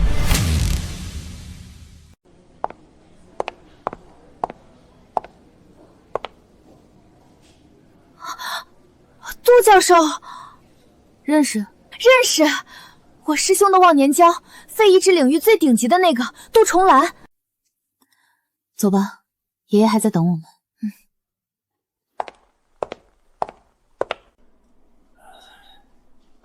宁老哥，情况比我预想的复杂一些。2次手术加上胸腹主动脉瘤直径已经接近4厘米，扳套手术不是不能做，但常规术式10有8九撑不下来。侯教授，那还有别的办法吗？我倒是认识一位在心脏手术领域非常有见地的医生，他的纯技术未必比我好，但他的创造性很适合非常规的病人、非常规的术式。一会儿我问问他。侯成军已经是心外科不可逾越的高山了，这样的人竟然能给另一位同行如此高的评价。我很好奇那位同行到底是何方神圣。许秋，这个生柱脉瘤的位置靠后，我常规入道总是够不着，每次都要多花半小时做暴露，你有什么办法没？可以试试从主动脉根部和肺静脉之间的共隙进去，先做3针牵引线悬吊，把主动脉根部和右心室拉开一点，视野就出来了。那个间隙常规操作是不敢碰的，万一伤到肺动脉壁。我有数，肺动脉壁比你以为的要结实，只要平行走刀不直刺，不会有事。许秋你真行，这比我之前的方式省了至少20分钟。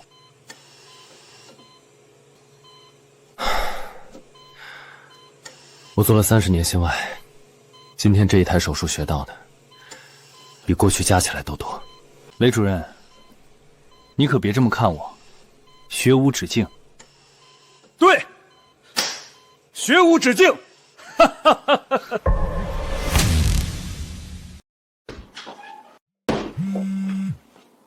胸缝主动脉瘤直径4.75厘米，夹层从升主动脉一路延伸到腹动脉分叉，右冠开口受压。病人还是2次手术，常规术式要剥离整个胸腔，病人肯定撑不住，各部位大出血风险极高。老朋友，这例病人 Bento 联合式手术还能做吗？常规术式不行，2次手术加上这么大的瘤体，开胸即死。唯一可行的方案是联合降动脉支架血管球囊阻断，常温主动脉会人工血管替换术。这个方案的关键在于阻断顺序，要先阻断降动脉后端，再阻断前端，否则会引发急性左心衰。另外，右冠开口渗压的问题，需要在术中准备临时静脉搭桥的预案。如果阻断后心电图 ST 段绳标超过2厘米，就直接搭桥，不要犹豫。天才，你就是个天才，老朋友，我现在就在阜外，这个病人就在我面成立。你那个方案我推演了一遍，逻辑完全成立。我没见过有人能在20分钟内把这么复杂的病例拆解成可执行步骤的。降柱动脉阻断的时间窗口大概只有20分钟，超过了肾脏和脊髓就容易出问题。人工血管的口径要和原位血管匹配，误差不能超过1毫米。副柱动脉的位合顺序要先做远端再做肾端，否则位合口张力控制不住。许秋，忙完了？刚结束。院长，老师，你们这是？没什么大事，就是有一件事想跟你商量一下。这位是？难道和侯成军那边的病例有关？还是林一可能有什么变动？你先坐下说。这是什么情况？许秋，这位是宁氏药业的 CEO 宁松先生。45岁，侯教授说的那位极富创造性的心外科专家就是他，这也太年轻了，跟杜教授一个辈子的人物，怎么也该是60上下的老专家才对。许医生，冒昧打扰了。家父患马腹综合征，目前已在阜外医院住院。根据侯廷军教授的判断，手术难度极高。侯教授说您有处理这类非常规术式的能力，所以专程来请您出山。侯教授跟我提过，主动脉瘤直径4.75厘米，夹层从升主动脉延伸至副主动脉分叉，右冠开口受压，还是2次手术，是吧？徐医生，你已经看过病例了。我看了侯教授发来的片子，常规术式做不了，唯一可行的方案是降珠常温球膛阻断，联合常温循环下的人工血管替换，同时术中需要准备右冠搭桥的预案。侯教授是对的，这个人脑子里装的东西跟他的年龄完全不符，看来他的实力深不可测。徐医生，程序方面您不用担心，所有手续我已经协调好了，只要您愿意出马，报酬方面好说。先不急，我看看排班。明天有一台肺移植，后天还有一台限期手术，2个病人都是从外省专程赶来的，没人能替我，最快也要大后天才能去阜外。医生，如果您愿意出马，我私人也有重谢。跟钱没关系，如果我为这台手术放弃至少2个病人的性命，说不过去。这些病人都是奔着我来的，我不能让他们失望。小安、小婉，唐安，这位是？你们是？我和宁婉是从小一起长大的，宁爷爷、宁叔叔其实都是我长辈。师兄，我就知道侯教授说的那个人肯定是你，宁爷爷的手术你一定要帮忙啊！师兄，你也没办法吗？我试试吧，明天把肺移植和限制手术都做了，后天一早飞阜外。我就说师兄肯定会出马。主动脉瘤直径4.75厘米，升主动脉到副主动脉全程夹层，右冠开口升压，2次手术。在座的各位，谁有把握？肺部我能做，但心脏那关过不去，照样下不了台。要是一叶知秋在就好了。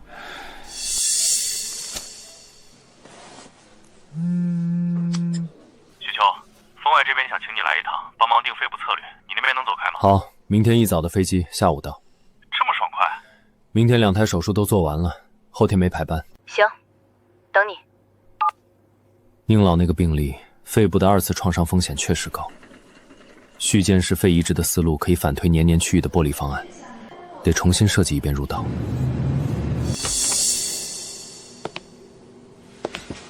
这人谁呀？面生，走错了吧？他真的来了，可他一个主治医生参加专家级别的手术，能行吗？你可算来了，我还怕你赶不上。杜教授跟这个小医生这么熟，还主动迎上去。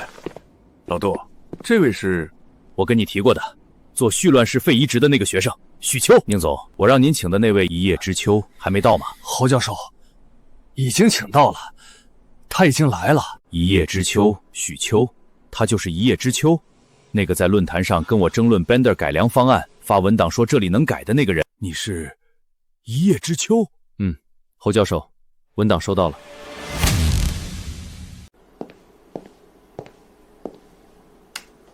3点核心风险：马凡综合征的全身性血管病变、腹主动脉瘤的破裂风险、2次手术的粘粘和创伤叠加。这3点不解决，手术就是赌博。第一，降主脉支架血管内球囊阻断，联合常温循环下的胸腹主动脉人工血管替换。关键在阻断顺序，先远端后间端。反过来的话，左心室后荷瞬间飙升，病人下不了台。第二，马凡综合征的主动脉壁脆弱，常规孙氏手术吻合口太多，改减少吻合口数量，用袖状包裹式处理，把人工血管和原生血管的吻合口保护起来，降低张力。肺部保护不复杂，用序贯式肺移植的思路反刃入路，先处理粘连最重的中下叶区域，开胸后用自体血预冲，正压通气稳住左肺，再进行心脏操作，肺部至少不会成为拖累。他把一台不可能的手术拆成6个环节，而且每个环节都找到了对应的改良方案。难怪杜重兰对他那么上心，真是后生可畏啊！看来是我多虑了，他说的每句话都在关键点上，唐安没骗我。讲完了。我认可许秋的方案，下午术前准备，明早手术。你这套方案听完之后，让我感觉自己这些年的学术研究像白忙活，还差一个床边评估。下午我去看宁老，确认几个细节。你藏得够深的。师兄，你太厉害了，宁婉刚才眼睛都看直了。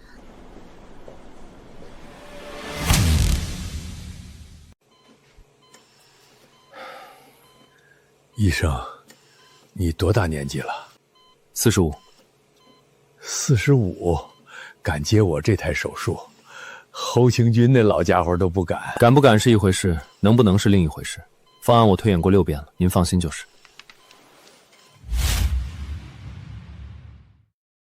器械清单我已经列好了，另外我要指定雷主任和陈晨做助手，其他人我用不惯。我的助手和我配合了10几年，每一个步骤都有默契，安排你的人进来，我也用不惯。那就换一种配合方式，我主刀，他们给我当助手，您当2主。你主刀？这种手术我做了30年，你一个45岁的主治跟我说你主刀？老侯，他做肺移植的时候，我还在旁边当过医助呢。他做 Bentar 的时候，雷鹏也在旁边当过助手。你觉得不行，做个示范方案出来，你上。但你做不出来，就只能他上，对吧？你说你主刀，你有把握？有，今晚我最后过一遍细节，明天上台，你给我当2主，我的速度只有你接得住。行，你主刀，我给你当2主。45岁替我主刀，这世界是不是颠倒了？还在研究呢？有几个吻合位置的顺序跟常规 Bento 不一样，我再确认一遍。你实话跟我说，这台手术你有多大把握？70%。如果雷鹏和陈晨配合不出问题，能到80%。70%，侯金军连30%都不敢说，这台手术只能你上。明天早上我来接你。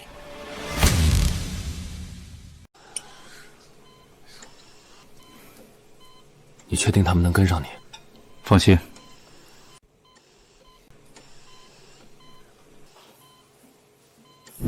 他挑这2个人当助手，看来是对的，因为换谁都跟不上他的节奏。保留头支血管，西行修建人工血管，端侧硬核顺序，常温循环阻断，准备插管。这一步方案里没写，防止主动脉进气，临时加的，忘了写。临时加一步，随手就把整台手术的走向稳住了。他脑子里装的干货，远超写出来的方案。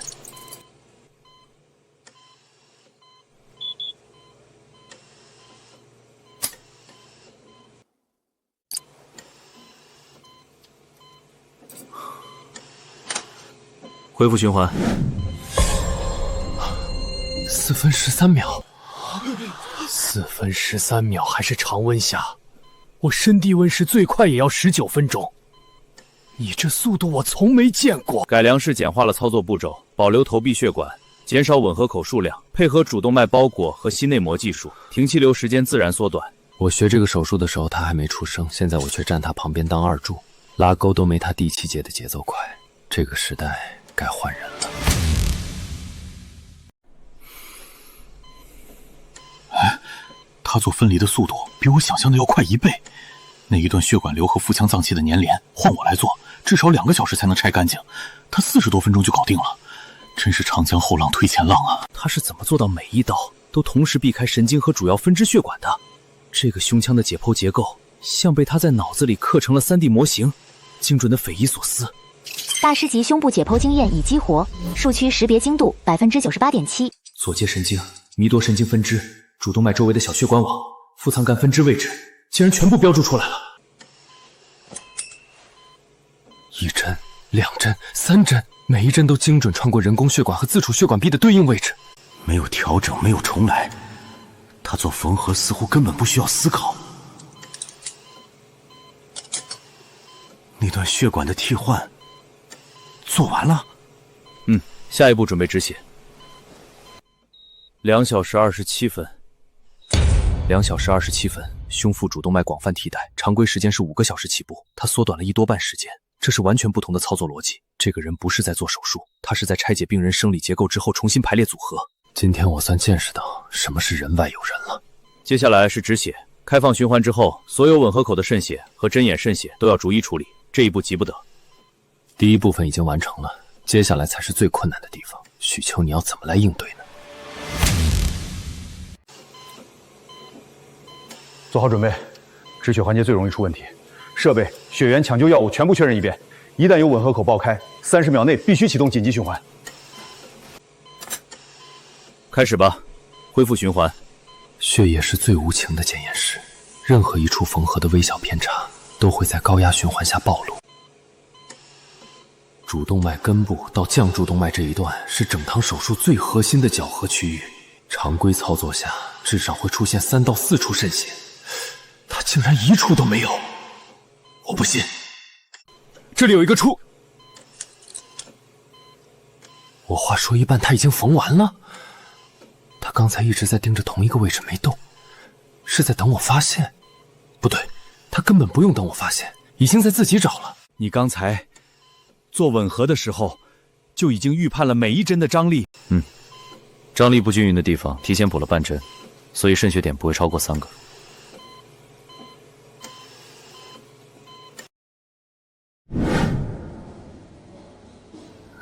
哥，都5个多小时了，怎么一点消息都没有？没消息就是好消息。侯教授说了，这台手术预计12个小时，现在还没到一半时间呢。12个小时，爸的身体能撑得住吗？撑不撑得住，要看许医生和侯教授的手术技术了。叔叔姑姑，你们别担心，我师兄做手术从来没有出过问题，他答应了的事情就一定能做到。你主刀，我二主，而且还是主动的。这个时代不是该换人了，是已经换了。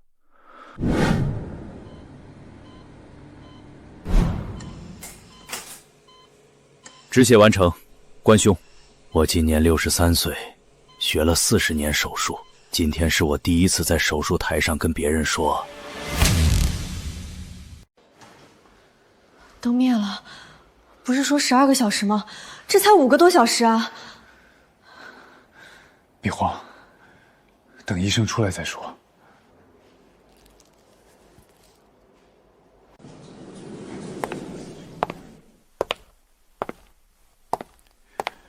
许医生，侯教授，你们尽力了。他怎么抢我台词啊？这话不该是我们医生说的吗？我们确实尽力了。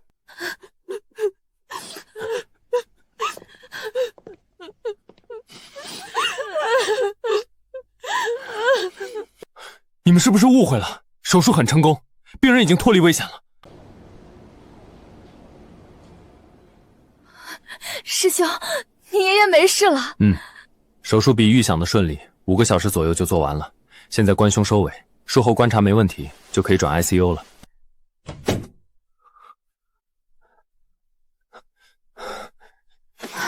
谢谢，许医生。师兄，你快去休息吧。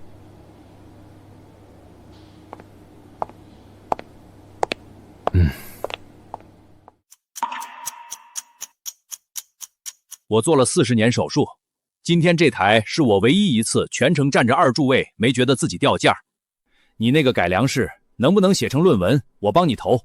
可以，回头整理完发你。承蒙各位专家前辈的照顾，老爷子的手术圆满成功。我们准备了丰厚的答谢宴，如果不嫌弃，还请各位移驾赴宴。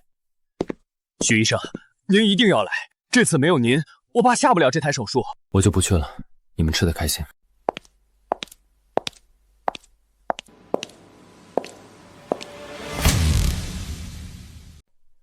对了，今晚你们最好都留在医院，别走远了。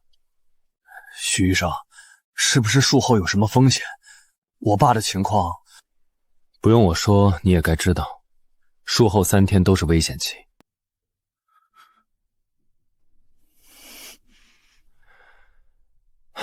你们别多想，我让你们留下，不是怕出问题，是因为病人今晚可能会醒。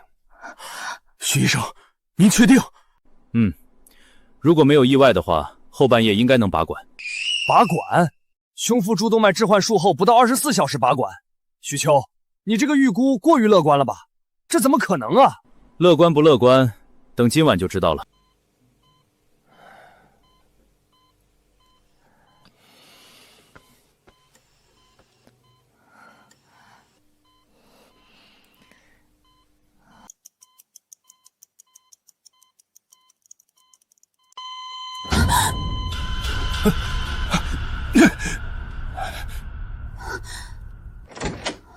啊！护士，护士，病人醒了，意识清楚，呼吸平稳。啊！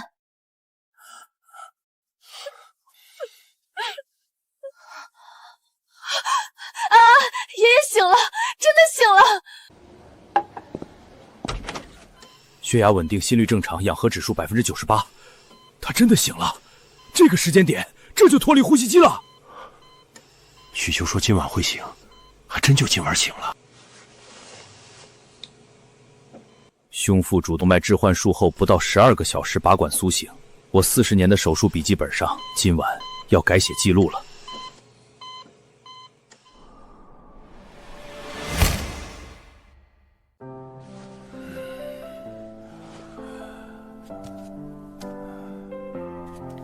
胸腹主动脉置换术后24小时下床，我都快退休了，这是第一次写这样的术后记录，现在写也不晚。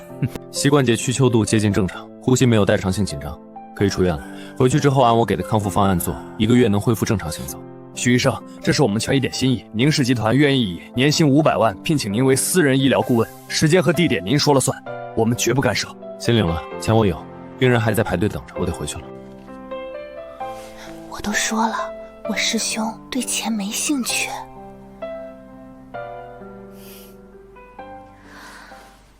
分阶康复方案的核心不是快，是稳。每个阶段都有明确的退出标准，一旦指标不达标，就退回上一节。宁老的基础好，所以能走通。换成普通病人，时间轴要拉长2到3倍。回临沂的机票定在明天上午，各位辛苦了。